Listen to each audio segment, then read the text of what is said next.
Müalicə üçün özəl reabilitasiya mərkəzinə yerləşdirilən şəxs ölüb. Hadisə Abşeron rayonu Göradil qəsəbəsində yerləşən Reself Light reabilitasiya mərkəzində baş verib. Orada müalicə alan Zaqatala rayon sakini 41 yaşlı şəxs naməlum səbəbdən ölüb. Qəsəbə sakinlərindən öyrəndi ki, sözgedən reabilitasiya mərkəzi illərdir fəaliyyət göstərir. Əvvəllər binası təmirsiz vəziyyətdə olan mərkəzi bir müddətdir yenilənib, pəncərələr məhəccərlənib, nəzarət isə gücləndirilib. Əvvəlcə pis idi, sonra indi yaxşıdır. Yəni pis idi, nə mənada pis idi? Pis idi ki, yəni orada müalicə olanlar bu hasarların üstündə gəzirlər. Bu qədər. Bu qədər. Sonra biz danışdıq ev üyəsi ilə, onları qovdu, başqaları gəldi. Başqaları da ki, indi şükür Allah. Qonşular iddia edirlər ki, mərkəzdə müalicə alan şəxslərin səs-küyü yay aylarında bəzən onlar üçün də narahatlıq yaradır. Ölüm hadisəsinə gəlincə...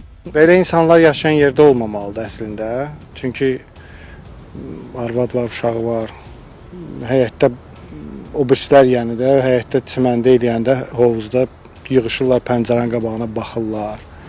Yəni narahatlıq törədirlər, düzdür.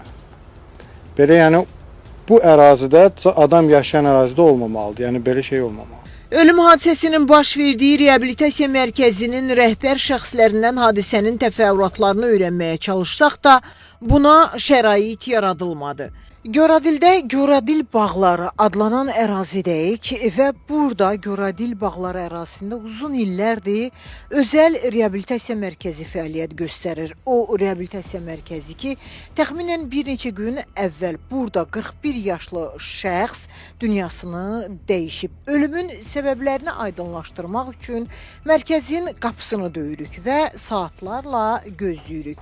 Təəssüflər ki, qapını üzümüzə açan olmur.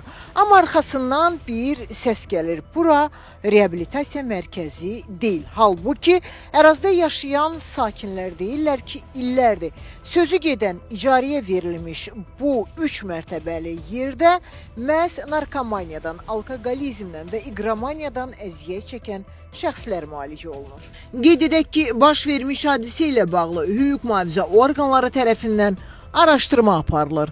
Sevinç Vaqif qızı, Davud İbrahimov, Xəzər xəbər.